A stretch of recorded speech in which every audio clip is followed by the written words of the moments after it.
오늘은 이제 25일의 내용입니다. 6.25군요. 6.25. 그래서 그런가요? 제가 막 인지하지 않았는데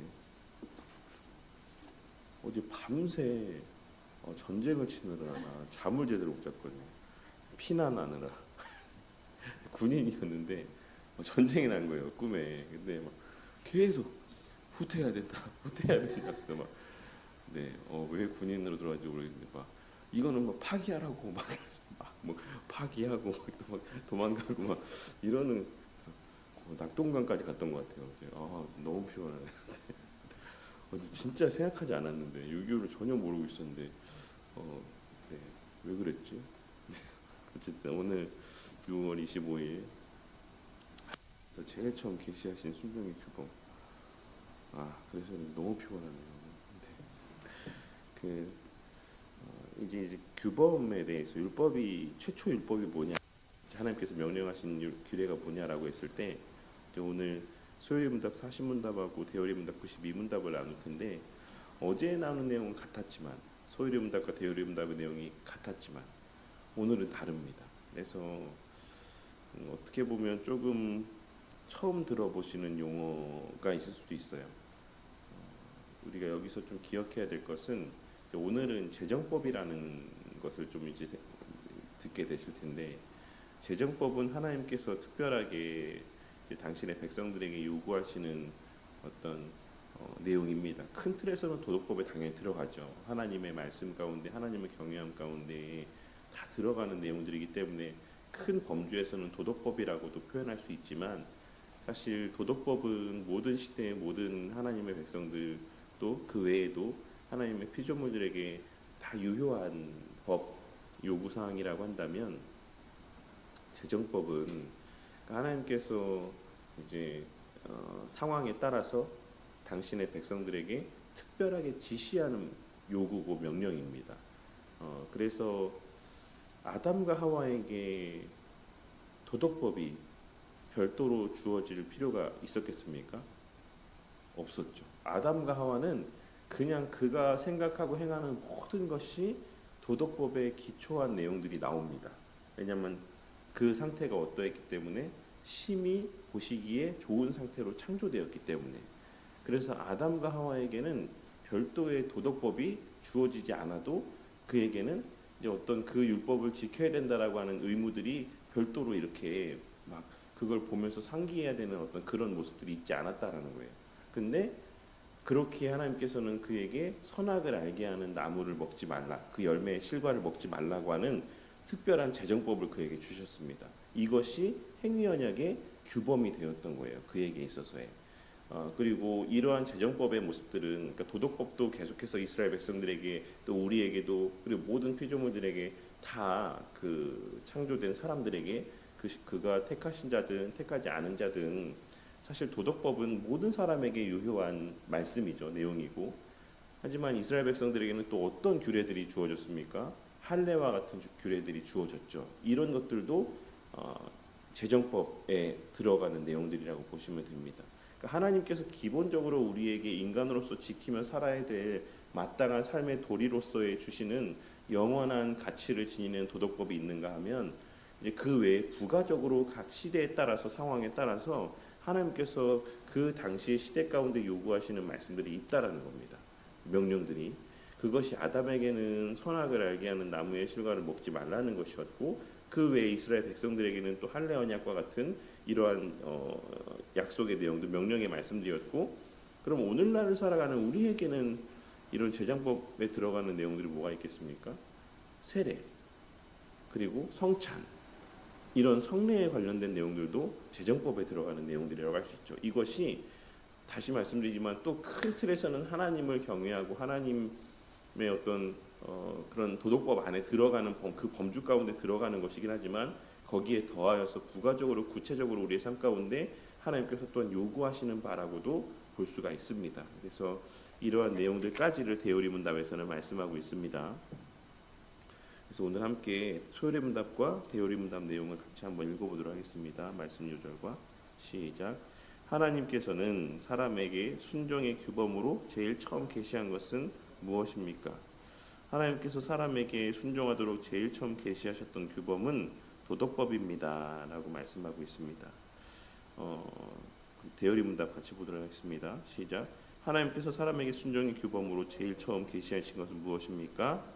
무죄 상태에 있던 아담에게 그리고 아담 안에 있는 모든 인류에게 계시하신 순종의 규범은 선과 악을 알게 하는 나무의 실과를 먹지 말라고 하신 특별한 명령과 도덕법이었습니다. 말씀 요절 같이 읽어보겠습니다. 시작. 율법 없는 이방인이 본성으로 율법의 일을 행할 때에는 이 사람은 율법이 없어도 자기에게 율법이 되나니 이런 일들은 그 양심이 증거가 되어 그 생각들이 서로 혹은 고발하며 혹은 변명하여 그 마음에 새긴 율법의 행위를 나타내느니라. 모세가 기록하되 율법으로 말미암는 의를 행하는 사람은 그 의로 말미암아 살리라 하였거니와 하나님이 이르시되 우리의 형상을 따라 우리의 모양대로 우리가 사람을 만들고 그들로 바다의 물고기와 하늘의 새와 가축과 온 땅과 땅에 기는 모든 것을 다스리게 하자 하시고 하나님이 자기 형상 곧 하나님의 형상대로 사람을 창조하시되 남자와 여자를 창조하시고 선악을 알게 하는 나무의 열매는 먹지 말라 내가 먹는 날에는 반드시 죽으리라 하시니라. 네, 이러한 말씀들을 통해서 우리가 하나님께서 이러한 규례들을 또 주셨다라고 하는 사실들을 확인할 수가 있죠. 특별히 창세기 1장에서 아주 직접적인 내용은 아닌데 우리라는 표현은 여러 가지 견해가 있다라고 예전에 한번 말씀드린 적이 있는데 다시 잠깐 설명드리면 이것을 이제 장엄복수라는 표현으로 이해하시는 분들도 있고 이것을 천상회의의 표현이라고 이해하시는 분도 있고 또 하나님 안에서의 복수성을 계시하시는 표현이라고 보는 분도 있습니다.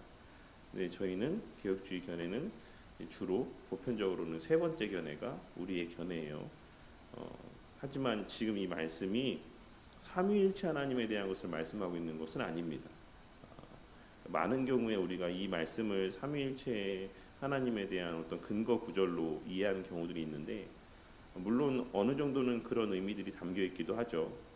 근데 여기서는 정확하게 이해하자면 하나님 안에는 어떤 복수성의 개념이 있다라고 하는 것 정도가 창세기 말씀에서 계시되어지고 있는 것이지 이것이 성부, 성자, 성령 하나님에 대한 말씀을 하고 있는 것이다라고 할 수는 없습니다. 그래서 주로 많은 경우에는 성경의 표현들이 어떤 이위일체에 대한 표현들을 많이 하고 있는 경우들이 있어요. 나중에 이 계시가 확장되어서는 삼위일체의 개념에까지 가기도 하지만 뭐 예수님 세례 받으실 때의 모습이라든지 뭐 이런 내용들을 통해서 네, 어쨌든 이제 이 말씀은 삼위 하나님에 대한 어떤 구체적인 선명한 계시의 말씀은 아니다.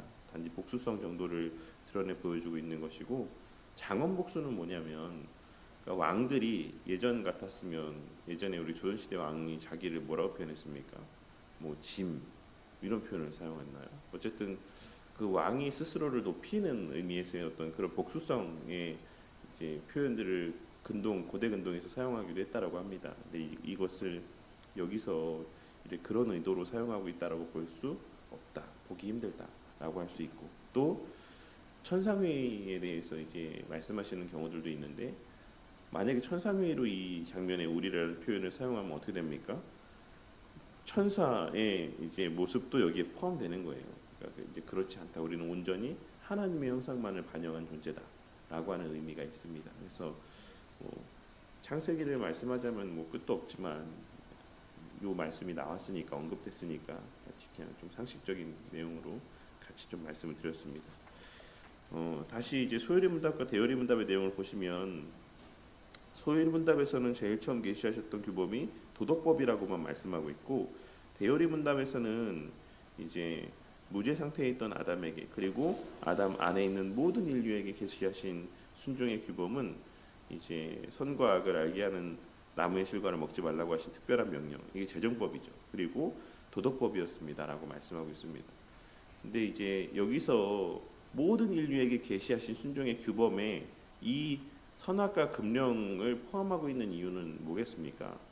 그러니까 선악과 금령은 어떤 면에서는 아담에게 주신 특별한 재정법이기도 하지만 또 뭐죠?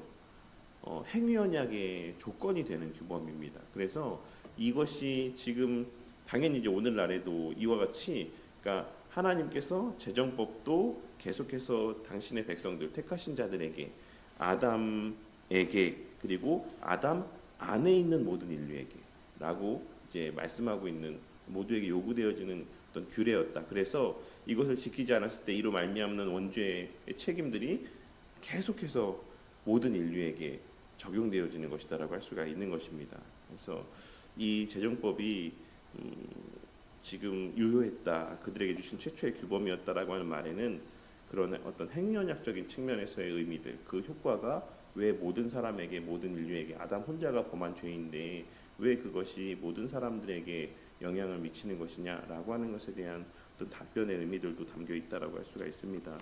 그래서 이후에 모든 사람들에게, 또 하나님 택하신 자들에게는 앞서도 말씀드렸던 것처럼 각 시대에 맞는 그 시대 사람들에게 주시는 여러 특별한 또 하나님의 재정법들이 있는 것이죠.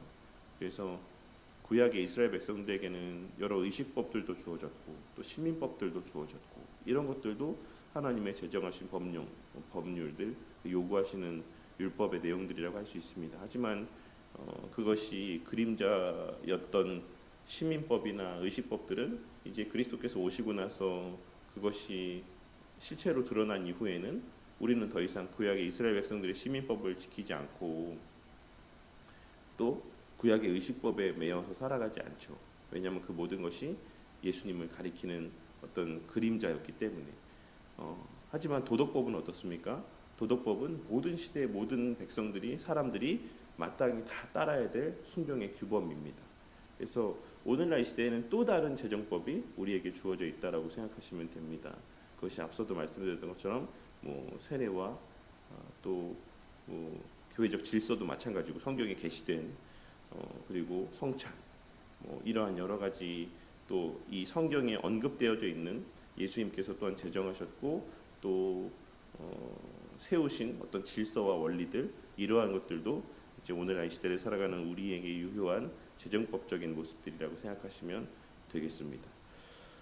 그래서 사실 이 율법의 내용들을 바르게 우리가 좀 이해하지 못하면, 그러니까 무엇이 유효하고 무엇이 이제 오늘날에는 가치를 지니지 않는가라고 하는 것들을 바르게 분별하지 못하면 하나님의 교회와 같이 유월절을 오늘날에도 지켜야 된다라고 이야기하기도 하고, 또 에티오피아나 정교회 사람들을 포함해서 또 이제 그러하신 분들처럼 오늘날에도 여전히 부정한 어떤 가축들의 음식들, 고기들을 먹어서는 안 된다라고 이야기를 하게 되기도 하고, 이러한 구약과 신약의 율법이 혼동된 어떤 혼재된 신앙의 삶을 살아갈 수가 있습니다.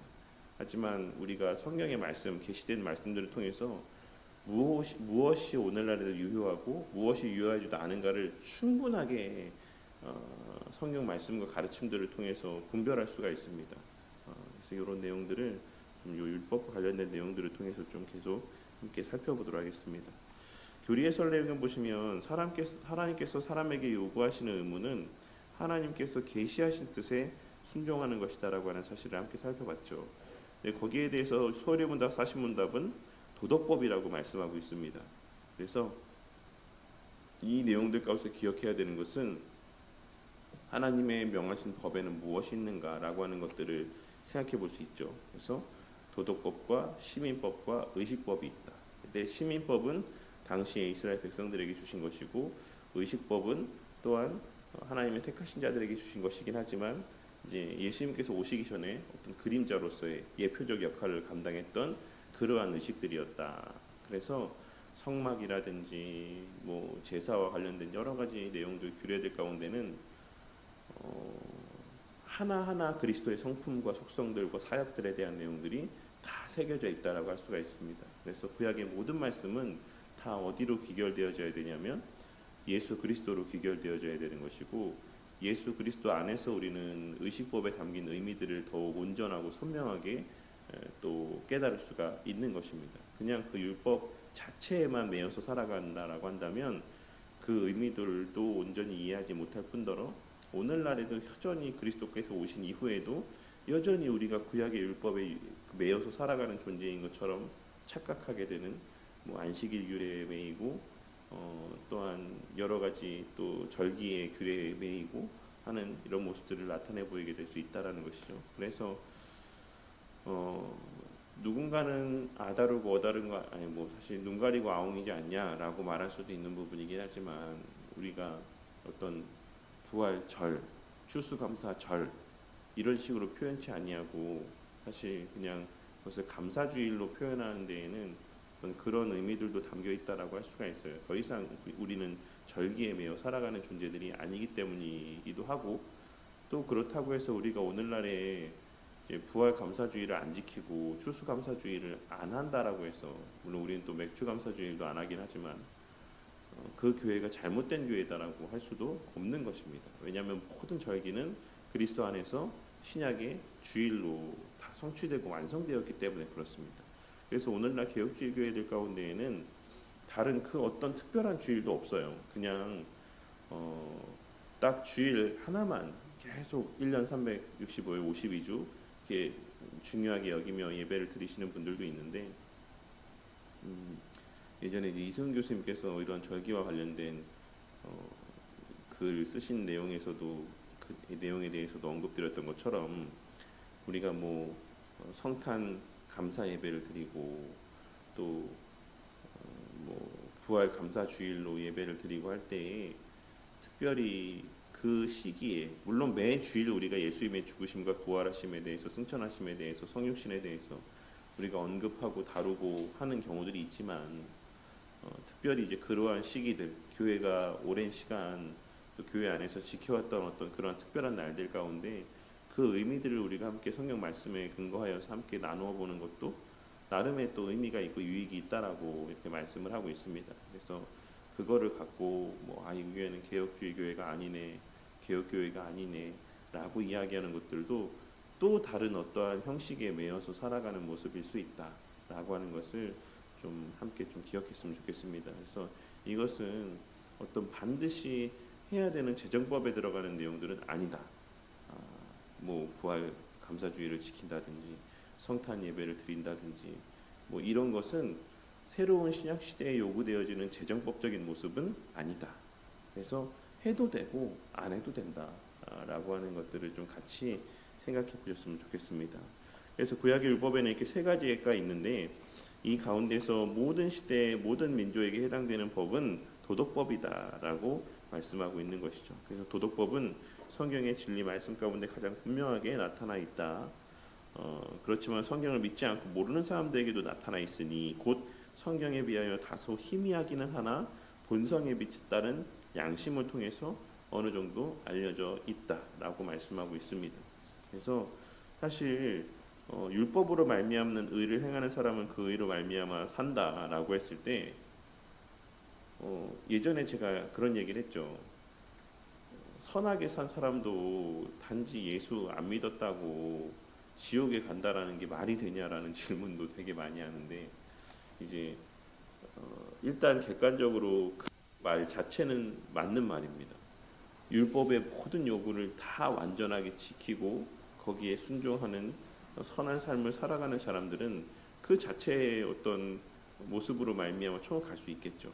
근데 이제 원죄 가운데 태어난 모든 인류 가운데는 사실 그 스스로가 알죠. 그 스스로가 모든 마음으로까지의 정말 1점의 어떤 죄악된 마음, 자기를 향한 마음들을 품지 않고 살아간다라고 하는 것은 사실 불가능하다라고 할 수가 있는 것입니다. 그래서 마지막 때에 그가 뭐 하나님을 믿는 사람이었든 복음을 들었던 사람이었든 아니든 간에 결국 최후의 심판대 앞에 서게 되었을 때에는 또 그 양심이 그들을 고발하는 고발의 거리가 되어서 이제 그를 무지하다라고 이렇게 이야기하는 모습들이 또 존재할 수 없다라고 하는 사실을 우리는 기록된 말씀의 내용들을 통해서 보게 되는 것입니다. 이제 소요리 문답은 우리가 익히 알고 있는 내용들이긴 해요. 근데 이제 대요리 문답에는 조금 낯선 언급들이 이제 포함되어 있습니다. 대요리 문답 92문답은 소요리 문답 40문답에서 말한 도덕법에 더해서 한 가지 사항을 덧붙여 말씀해주고 있습니다. 그것은 선과 악을 알게 하는 나무의 실과를 먹지 말라고 하신 특별한 명령입니다. 이 명령은 특별한 것입니다. 모든 사람이 본성으로 알 수 있는 도덕법과 다르다라는 점에서 이 명령은 특별합니다. 곧 아담과 하와에게 주신 특별한 명령이었다라고 말씀하고 있는 것이죠. 결국 하나님께서 사람에게 순종의 규범으로 제일 처음 계시하신 것은 모든 인류에게 보편적으로 작용하는 도덕법이 맞습니다.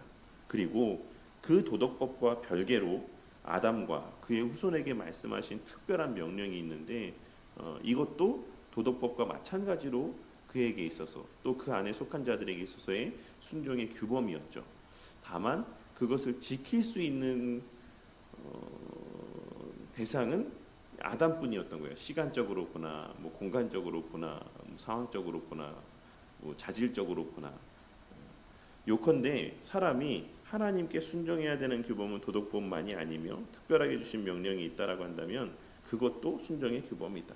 앞서 좀 전에 말씀드린 내용의 의미는 뭐냐면 어떤 사람들은 그렇게 얘기도 해요. 내가 범하지도 않았는데 왜 그 율법의 책임을 그 죄의 책임을 져야 되냐라고 했을 때 이제 우리가 이 대열의 말씀에 근거해서 생각해 보자면 완전함 가운데 태어났던 존재했던 아담과 하와도 이 요구를 다 지킬 수가 없었습니다. 그러니까 설령 우리가 지금 그 상황 가운데 놓여서 똑같은 요구들을 받았다라고 할지라도 우리는 뭐 비교할 수 없는 속도로 이것을 따먹게 되는 범죄하게 되는 이제 모습에 있게 될 수밖에 없는 것이죠. 그래서 하나님께서 아담에게 하신 것을 그 아담이 범한 것을 우리에게 책임을 묻는 것은 과한 것이 아니냐라고 했을 때 뭐 여러 가지 답변들이 있을 수 있지만 사실 그것을 또한 아담에게 요구하셨다라는 것조차도 하나님의 엄청난 은혜인 것이죠. 우리에게 요구하지 아니하시고 아담은 모든 것을 행할 수 있는 그런 여건과 또 자질들이 충분했다라는 사실을 우리는 또한 잘 알고 있는 것입니다. 그래서 어쨌든 하나님께서는 도덕법을 주시고 거기에 더하여서 또 특별한 명령들을 주셨습니다. 그래서 이러한 명령들도 당연한 말이죠, 사실입니다. 하나님의 이 도덕법 외에도 특별한 상황 가운데 또 하나님 백성들에게 명하신 특별한 이러한 모든 규례들 또한도 우리가 마땅히 순종해야 되는 순종의 규범이라고 할 수가 있는 것입니다. 도덕법은 하나님의 거룩하신 본성과 공의에서 비롯되는 반면에 선과 악을 알게 하는 나무의 실과를 먹지 말라는 특별한 명령은 도덕법과 달리 하나님의 거룩하신 본성에서가 아니라 창조주로서 명령하실 수 있는 주권적인 권한에서 내려지는 것이다 라고 할 수 있습니다. 특별한 명령은 하나님께서 특별한 목적을 위해 또는 언약의 관계를 세우시기 위해 자신의 의지로 제정하시는 것입니다. 선과 악을 알게 하는 나무의 실과를 먹지 말라는 특별한 명령은 내일 살펴보는 행위 언약과 연결되어진다라고 할 수가 있습니다.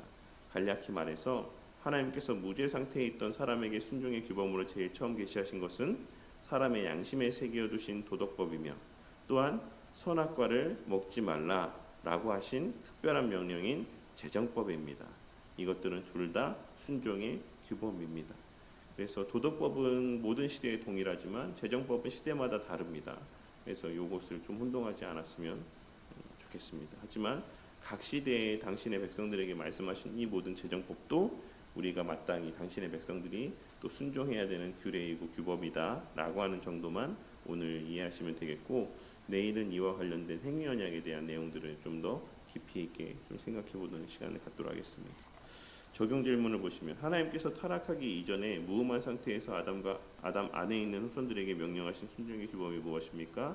도덕법과 재정법입니다 라고 이야기할 수 있죠. 특별히 선악을 알게 하는 나무의 실과를 먹지 말아라 라고 하는 선악과 금령이 또한 무음한 상태에서 주신 순종의 규범이라고 할 수 있습니다. 도덕법과 재정법은 어떻게 구별이 됩니까? 이 가운데 사람이 순종해야 될 규범은 어느 것입니까? 아니면 둘 다 순종의 규범입니까? 도덕법은 모든 인류에게 주신 것이고 재정법은 또 그 안에 속한 특별한 자들에게 주신 것이죠. 그래서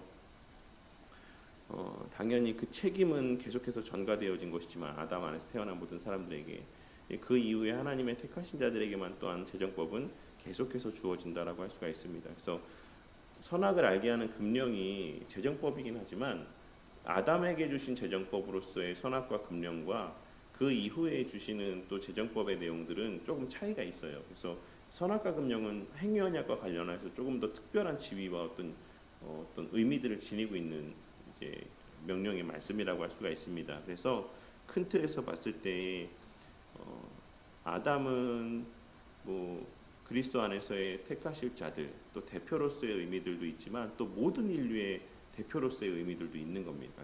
두 가지 의미가 있는 것이고 모든 인류의 대표이기도 하지만 또한 그리스도 안에서의 하나님께서 택하실 자들의 어떤 대표로서의 의미들도 있는 거예요. 그래서 그 아담에게 요구되어진 것은 모든 인류에게 요구되어지는 것과 동시에 또 택하신 자들에게 요구되어지는 의미가 함께 담겨 있지만 그 이후에 이제 그 결과들은 모든 인류에게 그 범한 원죄들은 주어지지만 영향을 미치게 되지만 그 이후에 계속되어지는 하나님의 구속 역사 속에서의 제정법은 이제 누구에게만 요구되어지는 것이다. 하나님의 택하신 자들에게만 계속해서 특별하게 주어지는 명령의 말씀들이다.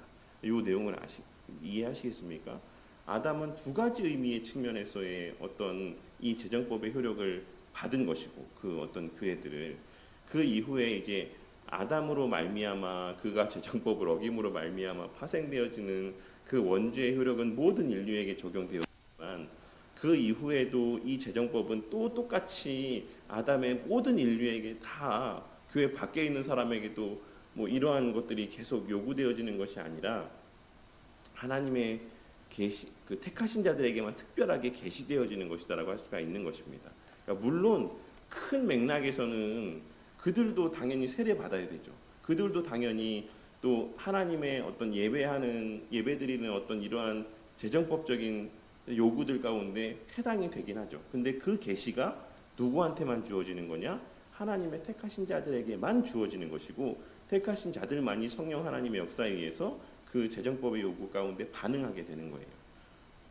도덕법은 그 양심으로도 어느 정도 반응하며 살아갈 수 있지만 재정법은 성령 하나님의 역사로 택하신 자들에게만 반응되어지고 또한 그들에게 깨달아지는 것이다라고 할 수가 있는 것입니다. 그래서 이 차이를 좀 잘 이해가 되시겠죠? 이 의미가 어떤 차이가 있는지.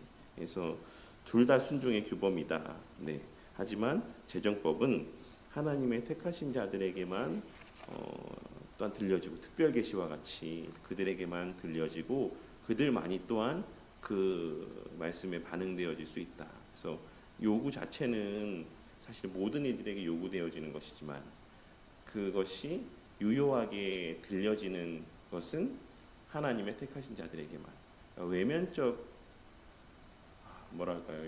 언약적인 측면도 있는 것이고 그래서 그 안에서의 이러한 어떤 재정법적인 요구들을 또 받게 되는 것이고 이것을 진정으로 마음으로까지 순종하게 되는 것은 그 안에서 역사하시는 성령 하나님의 특별한 또 역사를 통해서 이 재정법의 말씀들 가운데도 또 우리가 순종하며 살아갈 수 있게 되는 것입니다.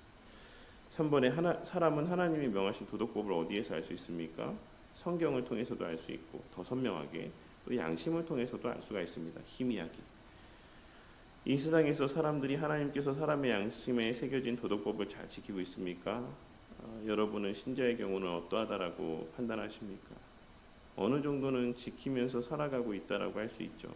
그래서 그 율법의 제1용도, 뭐 1용도, 2용도, 3용도를 뭘로 말하느냐에 따라서는 차이가 있지만 여기서 언급하는 1용도는 시민법적인 용도에서 생각해 봤을 때 각자의 마음에 새겨진 선한 양심들이 이제 이 세상을 어느 정도 이상으로 타락하지 않도록 이렇게 지켜주고 있다라고 할 수 있습니다. 그런데 오늘날에는 사실 이것도 너무나도 왜곡됐고 많이 훼손됐다라고 하는 느낌들을 우리가 갖게 될 때가 많죠. 예전에는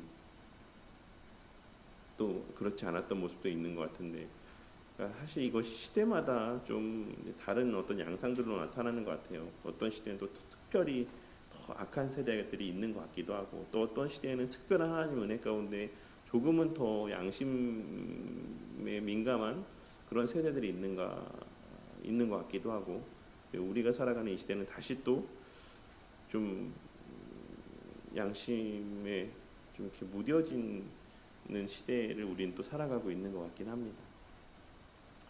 네, 어쨌든 그렇고 신자의 경우는 어떠합니까? 신자의 경우는 사실 더 지키며 살아가야 되는데 선명하게 계시되어 있기 때문에. 그래서 어제도 제가 설교 때 이런 말씀을 드렸죠. 사실 우리가 신앙생활 한다라고 하는 것, 그리스도인으로 살아간다라고 하는 것은 아주 단순한 겁니다. 사실 되게 하나님께서 우리에게 보편적인 규범으로 주신 계명의 말씀과 또 오늘 말씀에 빗대어 생각해 보자면 어떤 재정법적인 규례를 우리에게 주신 그 예수님께서 말씀하신 명령들 가운데 순종하며 살아가면 돼요.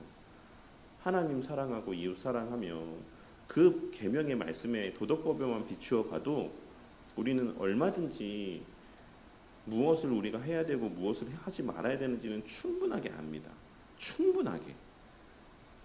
근데도 그렇게 살고 싶지 않은 마음에 온갖 핑계거리들을 대며 그 삶을 스스로가 복잡하게 만드는 거죠. 하나님께서 하신 말씀들은 되게 단순해요. 근데 그 말씀들을 우리가 꼬우고, 그래서 예전에 좀 그런 얘기 있잖아요. 말이 길어지면 그 말은 거의 대부분 거짓말일 확률이 높다. 이런 말씀들을 하죠. 그러니까 진실은 되게 명료하고 진리는 되게 단순하다라고 하는 이런 어떤 세상적인 표현으로도 이런 말들을 하긴 하는데, 우리의 신앙생활이라고 하는 거, 하나님께서 계시하신 율법의 말씀은 되게 클리어하고 명료하며 그 명령에 따라 살아가는 우리의 신앙의 삶도 사실은 되게 단순합니다. 근데 우리의 여러 세상적인 유혹들과 우리에게 남아있는 죄의 흔적들이 그 말씀들을 자꾸 왜곡하고 거기에 무엇인가 덧붙이려 하고, 그 궁극의 목적은 자신을 합리화하고 정당화하기 위함이다라는 사실을 우리는 알 수 있는 것입니다. 그래서 이 세상 사람들이 하나님께서 사람의 양심에 새긴 도덕법을 잘 지키고 있습니까? 어느 정도는 지키고 있다라고 할 수 있죠. 그런데 신자는 어떠합니까? 어떤 면에서 보면 신자들은 더 그렇지 못한 면도 있지 않은가. 오히려 서양 사람들도 행하지 않는 어떤 이런 도덕법적인 요구들도 그리스도인이, 또 심지어는 목사의 위치에 있는 사람들이 이러한 또 요구들을 또 무시하며 또 그런 죄를 범하며 살아가는 모습을 보게 될 때가 있는 것입니다. 그래서 오늘 이 시간 이 내용들을 보시면서 그 내용을 함께 좀 생각해 봤으면 좋겠습니다. 사람의 양심에 새기신 이 도덕법을 우리는 과연 잘 지키고 있는가. 너무나도 선명하게 말씀해 주신 예수님께서 또 너무나도 잘 정리해 주셨죠. 그리고 사도들을 통해서 그 내용들을 너무 잘 또 설명해 주셨고, 먹든지 마시든지 무엇을 하든지 하나님의 영광을 위해서 하고 하나님을 사랑하는 마음에서 하고 또 이웃을 위한 그에게 유익이 되는 일들을 위해서 하고 또 그것을 그를 사랑하는 마음에서 해라. 그러니까 우리 모든 삶의 기준은 다 그겁니다. 그러니까 내가 지금 행동하는 이 모든 것이 하나님을 사랑하면서 행하는 것인가? 그리고 그들의 유익을 위해서인가? 도둑질하지 말라도 그 의미가 뭐라고 이야기했습니까?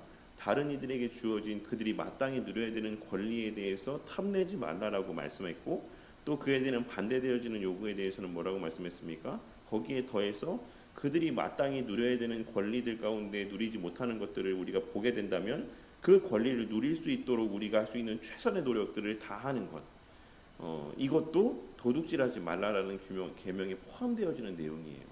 뭐 간음하지 말라도 마찬가지고, 뭐 살인하지 말라도 마찬가지고, 다른 이들의 생명을 귀하게 여길 뿐만 아니라 그 생명이 침해되어질 만한 그 어떤 것도 행하지 않고, 또 만약에 침해되어질 만한 어떤 위험성들을 우리가 인지한다라고 하면 그것이 존재하지 않도록 그것을 제거하는 일에 있어서의 열심을 나타내 보이는 것까지가 살인하지 말라라는 계명에서 요구하고 있는 것입니다. 그래서 우리가 이 계명의 말씀에 대해서 이야기할 때 어디까지 얘기했습니까?